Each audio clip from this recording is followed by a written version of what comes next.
So, in the previous session we discussed about the different financial ratios what the commercial banks always look at whenever they go for assessment of any kind of business loan applications. In today's session we will be discussing about certain other things apart from the historical analysis of the financial ratios of that particular business unit, the industry comparison also is very much required. That means, if this particular company is operating within an industry, then where this company stands against that particular industry average, whether it is above this industry performance or below the industry performance, that also give you the idea that whether this particular company is financially doing well or not. That is basically another issue what the lenders always try to analyze. This is number one. Then apart from the financial statements like your balance sheet and profit loss account or income expenditure account, there are some other contingent liabilities. The contingent liabilities may happen, may not happen, but because that may not happen immediately, that may happen in the future, but that is not reflected in the balance sheet. So, if that is not reflected in the balance sheet, but if the lenders will not analyze that particular liabilities also, then also their calculations will be misleaded, or maybe the calculations will not give you the better idea whether this company is doing well or not in terms of the financial performance. So, because of that the contingent liabilities also should be discussed, should be analyzed whenever the loan assessment is made.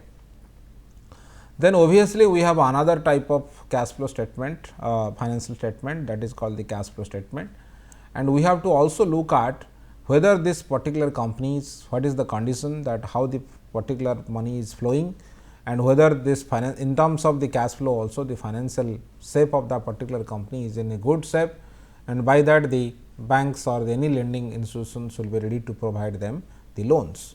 So, these are the three things what we are going to cover in today's session, like industry comparison, contingent liabilities and analysis of the cash flow statement of the customers. Customers in this sense, here we are referring to any kind of company or the business units. Let us see that whenever you go for the industry comparison, it is a standard practice. It is a standard practice to compare the each business customer's performance to the performance of the customer's entire industry. So, it gives the idea about the sustainability and successful business strategy of the companies in comparison with the industry average. That means, if there are 10 firms which working in industry and 10 firms profitability ratio is very quite on an average they are maintaining a healthy profitability ratio, and the particular business unit which is asking for the loan, their profitability ratio is below that particular industry average, then it is also to be a matter of investigation that why this is happening. Either the company is not able to compete in the market, or their business strategy is not good enough to expand their business or to generate the more revenue in comparison to the other units in that particular industry, and or there is some kind of problem which is happening with respect to that particular company, because of that the profit is not sustainable in comparison to the other companies which are operating within that industry. So, that also gives the idea to the lenders that whether this particular company is a good company which is working under that particular industry or not. If the country's maybe the company's condition is not better off in comparison to the industry average, then again maybe it is not good for the banks to lend them further whenever they require any kind of loans. That is why industry average is very much important. Then other thing is that contingent liabilities. What do we mean by this contingent liabilities? The contingent liabilities are not shown to the customer balance sheet. These are basically other potential claims against the borrower. So, there are other issues like the company maybe has entered into such kind of guarantee or warranties behind this business firm's products. Whenever the company sells the product, they provide the warranty and guarantees. So, if something will happen to that product, then company has to bear that expenses against that. So, in that particular point of time, that particular expenses has not realized now, but that expenses may happen in the future, which may distort the financial condition or financial position of this particular firm. So, the bank also will look at the or maybe go for investigation that what kind of warranty or guarantee policies what the business firms are doing, and what is the success and the probability that the particular money will be paid in terms of guarantees and warranties to that particular type of products. Then we have litigation and pending lawsuit against the firm. There may be some kind of problems what the company has already faced, and there are some kind of legal kind of claims or legal kind of issues which are already involved with respect to that company, and company this particular case is going on or the legal issue is still going on, but it is not yet materialized, but still there are huge amount of cost what the company is bearing against that particular legal expenses. So, the legal expenses which is not basically very much deterministic in nature, or the company is not aware about is how much cost they are going to bear against this legal expenses, and the banks also should be very much aware about these things, and they can go for a thorough analysis of that legal expenditure what the company is going to be incurring in the future. Then you have unfunded pension liabilities. The most of the companies have the pension liabilities which is not reflected in the balance sheet. So, the money what basically they are paying in terms of the pension, because there are less return what we generate from that, and there may be some kind of misbalance between the money what they are able to generate in terms of the payment of or utilizing the funds whatever they have to provide the pension, and the cost what they are incurring against this particular pension. The taxes what they have already have, but they have not paid it. Already you know that there are many companies which have a huge amount of tax which are unpaid, and maybe the current financial condition is good, or it is supposed to be good, or it is shown as good financial condition, but without disclosing this tax liability what the company has. So, we have to also understand that how much the tax liability the company has beforehand or in the past, and after you adjust those tax liability with respect to the profits and all these things what the company is generating now, then what is the real financial condition of that particular company, whether the company is able to repay the loan, will be ready to repay the loan or not, that also has to be understood from that perspective. Then there are some regulations which also control the firm's business in terms of various activities. So, what kind of business the firm is doing, and whether is there any kind of limiting regulations which are imposed against that particular product, and whether the firm is able to fulfill all kind of conditions or they are satisfying all the conditions with respect to this or not. So, all those things also has to be thoroughly checked whenever the loan assessment of that particular company is made. So, these are the major things which comes under the contingent liabilities. So, let us see that there are some other issues which is related to that.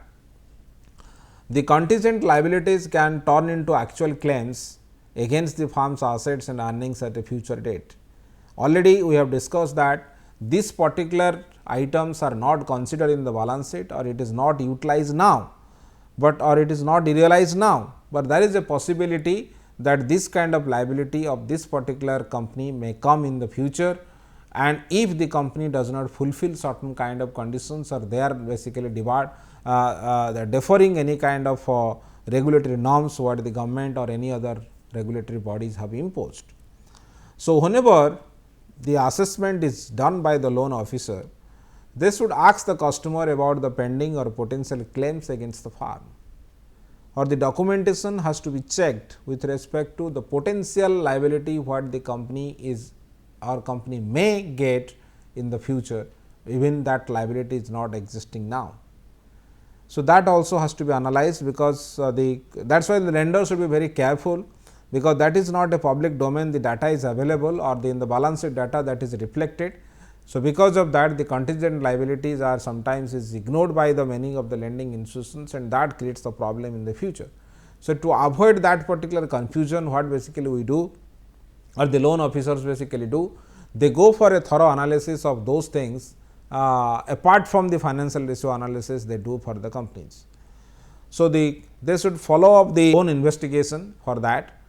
by the bank from the government records, public notices, newspapers, there are whatever, apart from the information what they get it from the different companies directly, they should also analyze the other kind of resources or other kind of sources, whatever data they get. So, they can do their own assessment or their own investigation, and they can assess that whether really the company is good enough to be given the loan or not in terms of the contingent liabilities, and which is totally apart from the financial condition of the company, because sometimes the financial condition will be deteriorated if those kind of claims will come into the picture, and those claims are not considered beforehand by the banks, and accordingly the bank have measured that the company is able to repay the loan, but in the end what basically the bank can observe that the loans cannot be repaid because the financial condition of the company is not good, and the liabilities which were supposed to be created in the future, they have been created. So, in that context, the own investigation of the lenders is very much required whenever the loan assessment is made in terms of the contingent liabilities. Then we have other issues like environmental liabilities. So, whenever we go for giving the loan, that what kind of business the company is doing, then whether the proper environmental clearance is there for that particular business or not, whether the particular product what the company is doing or any kind of hazardous activities what is created through that particular production or maybe for that particular business. So, whether really is it debarred from the environmental laws, debarred by the whether law has debarred those kind of business, or any kind of business the company is doing which not as per the regulatory norms or they have not complied upon this environmental rules and regulations. So, because of that, if that thing is not there, sometimes that incurs a huge amount of the cost, or at the time also sometimes the business can be stopped by the regulatory bodies. So, the banks are very much thorough about assessing those kind of facts with respect to the environmental laws and all these things, because that basically is a huge amount the always the customer can bear, and end of the day the loan will not be repaid. Possible lender liability of environmental damage as per the regulation, that already we have discussed, and lenders environmental risk assessment program. That is why in many of the countries the lender has a environmental risk assessment program. Through that they can assess that how much environmental risk the company is exposed to, and if this particular company is exposed to different level of environmental risk, then how much cost the company may bear if they will not fulfill these regulations or regulatory norms what this environmental regulatory committee has imposed upon them. So, because of that most of the cases the lending institutions have the credit assessment program or this environmental risk assessment team, which basically always assess that how much environmental risk is involved with respect to that particular company, and against that how much the financial condition is going to be deteriorated. By that they can go for a quantifiable assessment of that particular loan by adjusting this particular kind of money or the loss what this company is going to incur or the expenditure what the company is going to incur against this particular environmental problems. So, that is basically another liability that this can be a part of the contingent liabilities what the company always has, and the lenders always try to analyze that issue also. Apart from this, we have already I told you that is underfunded pension liability. What do you mean by this? That the borrowing customers should record the employee pension plan surpluses and deficits on their balance sheet. So, whenever the particular company has a pension plan, then how much surpluses they have or how much deficits they have in terms of that particular pension plan or pension account, that also they have to show or they have to provide, because most of the cases it has been observed that if there is a gap between the money which is created of that particular fund and the money which is disbursed or paid against that particular fund. So, that particular point of time continuously there is a loss the company can incur over the time, which is again a problematic thing or maybe a problem for them to repay this particular loan in the future to the lenders. So, if the projected pension plan liabilities exceeds this expected fund sources, the result may be an increase in the liabilities. So, another thing is if the bank feels that this particular company has certain kind of problem with respect to this unfunded pension liability, or that is going to be increasing over the period of time, maybe that will be reflected through the price of the loans. So, whenever the banks, even if they are ready to provide the loan to them, because if they satisfy some other conditions, whatever the bank always look for, then here what basically they try to do? They basically try to do that if there is a possibility of this particular liability, then they will incur or they will basically increase the price of this particular loan, or the interest rate of this particular loan will be higher than the existing interest rates whatever they have for the other type of clients, other type of customers. So, these are the things which comes under again a part of the contingent liability, what you can say. Then we can come to the other type of assessment what the commercial banks do whenever they assess the loans, that is basically the cash flow statement. What basically exactly the cash flow statement is? The cash flow statement basically examines how the cash receipts and disbursements are generated by operating, investing and financing activities. So, whenever you talk about there are three major activities what the business units always have, like operating activity, investment activity and the financing activity. These are the three major activities. So, whenever you go for the cash flow statement analysis, what basically the banks try to measure from this? Will the borrower be able to generate sufficient cash to support its production and sales activities and still be able to repay the lender?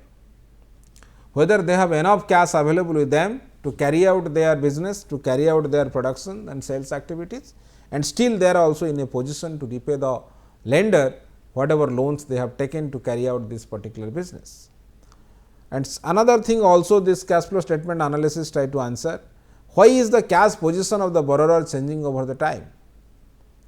Why it is changing over the time, and what are the implications of these particular changes? If the cash positions of the borrower is changing frequently over the time, or it is highly volatile, then what kind of signal it gives to the market, or whether it is good or bad, that also has to be always checked upon by the lending bodies or lending organizations whenever they go for the assessment of the loans. So, whenever you go for the analysis of the cash flow statement, already we have discussed there are three types of cash flow statements we always come across. One is your cash flow from the operating activities, cash flow from the investment activities and cash flow from the financing activities.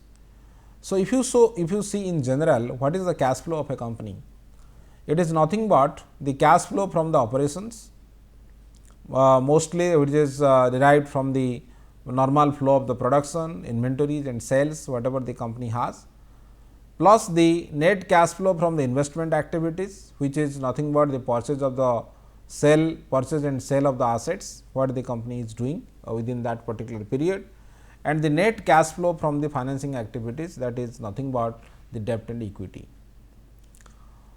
How the financing activities are done in terms of the different financial capitals like debt and equity, and how much the investments are made in terms of the fixed assets and as well as the other short term assets, and how much cash flow they are able to generate from the operations or the operating activities of the particular firm. So, from the operating cash flow whenever you talk about, this is nothing but the net cash flow from operations plus non-cash expenses. So, it is how basically it is calculated, it is basically net sales revenue minus the cost of the goods sold minus selling general and administrative expenses minus taxes paid in cash plus the non-cash expenses, that is basically nothing but the depreciation. So, if you consider all these indicators, all these variables, then you can calculate the operating cash flow measure of that particular company. And other way also the operating cash flow can be calculated, that is basically or we call it the indirect operating cash flow measure. Here what we consider net income plus non-cash expenses, which is nothing but the depreciation plus losses from the sales of the assets.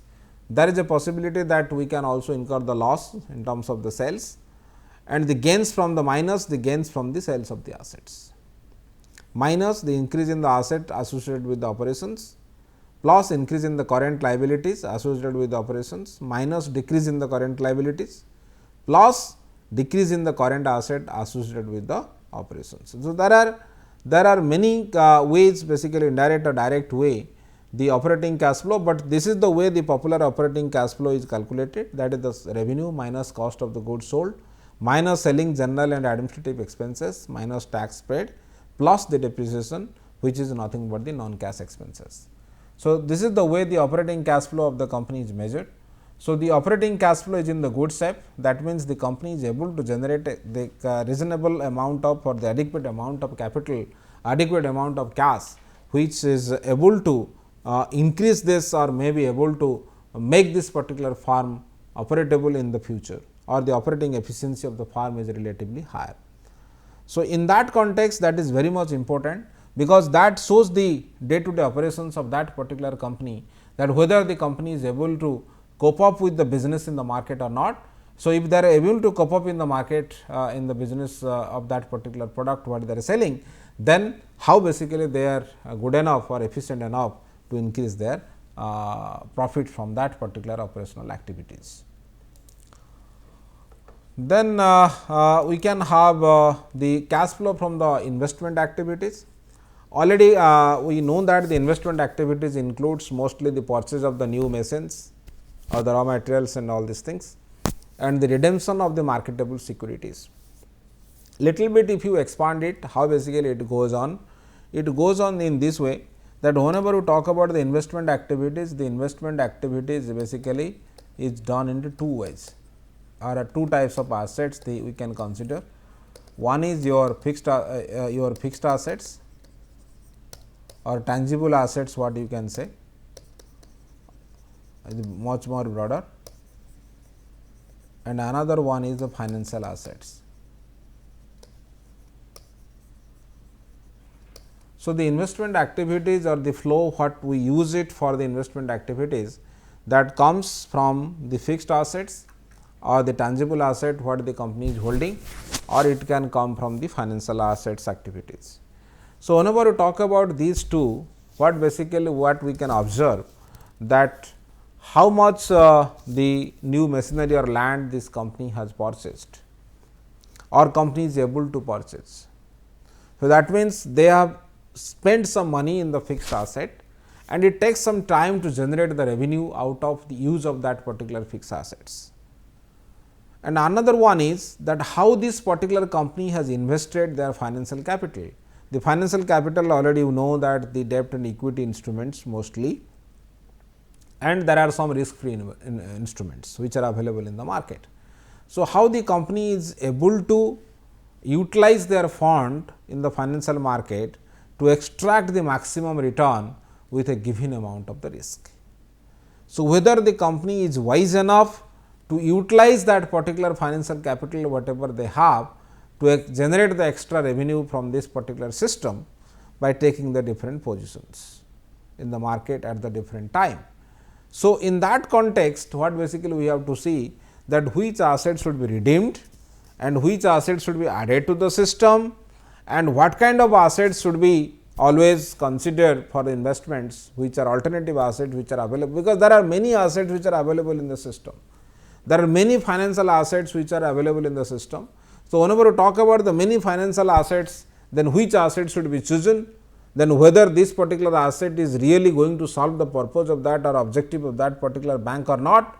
So, all kind of considerations has to be always looked upon or should be analyzed by the lender whenever they are going for analyzing the investment activities of this or cash flow activities with respect to investment by this particular customer, who is nothing but a company or a business unit.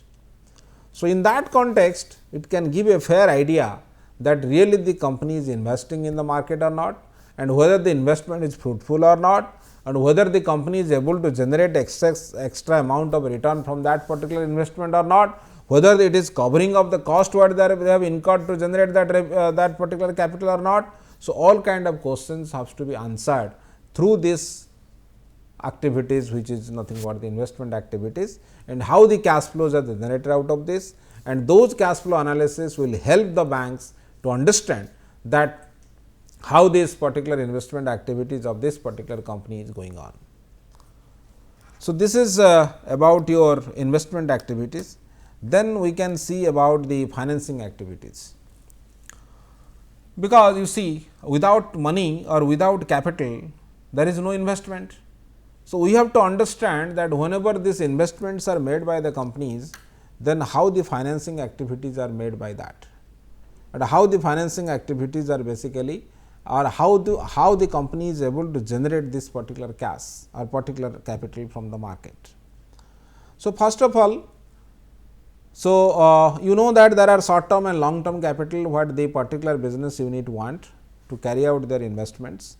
So, the long term capital and short term capital, whenever we talk about, that is either in terms of debt or in terms of equity or in terms of the return earnings whatever they have, and as well as we can see that whether the particular company is paying the dividend regularly or in the market or not to the shareholders.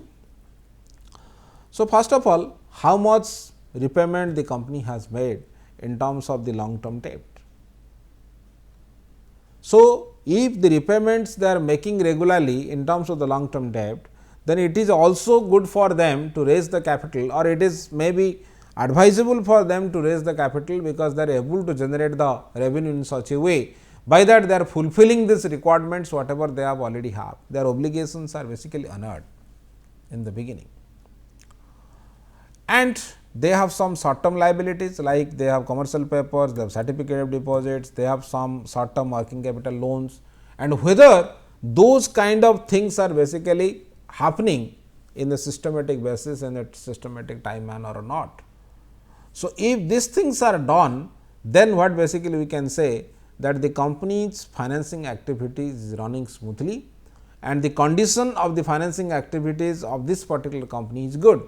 So, in that context, the bank may be, or the lender may be ready to provide the loan if they want in the future. And another one, the dividends paid, whether the company is paying the dividend or not, that is also part of the cash flow of the finance with respect to the financing activities. If the company is paying the cash in the dividend, how the dividend they are paying? They are paying the cash dividend or the stock dividend. This is the first question.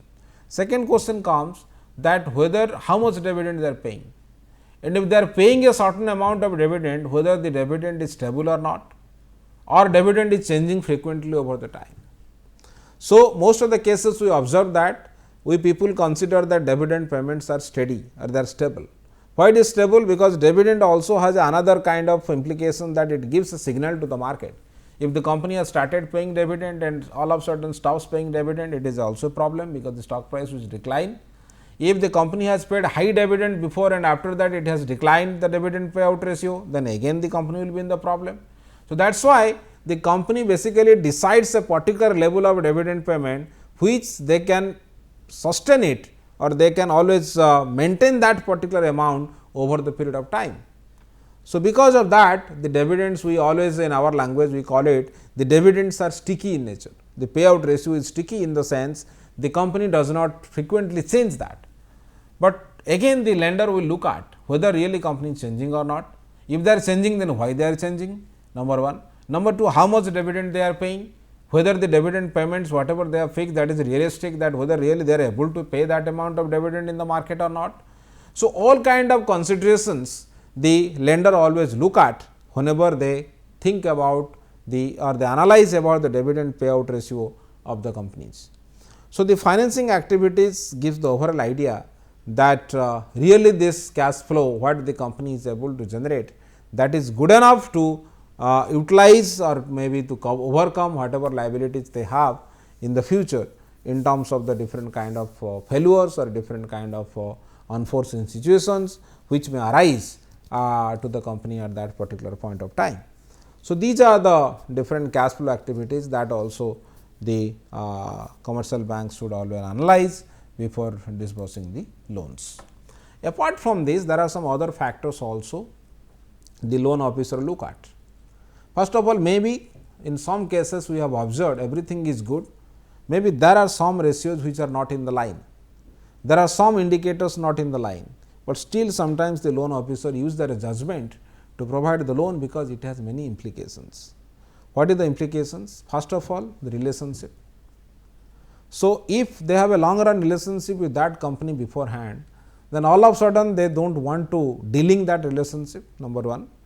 Number 2, another thing is, if the company is not getting the loan from that particular lender, then obviously it may affect the company's deposit base, because the deposit account which is maintained in that particular unit, particular bank by this business units, that may get withdrawn or may be stopped.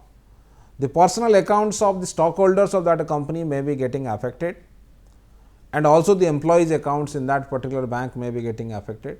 Maybe this particular company will compel all those kind of stakeholders to not to open the account in that bank, in other bank, where they can get the regular salary and other kind of incentives what they are supposed to get.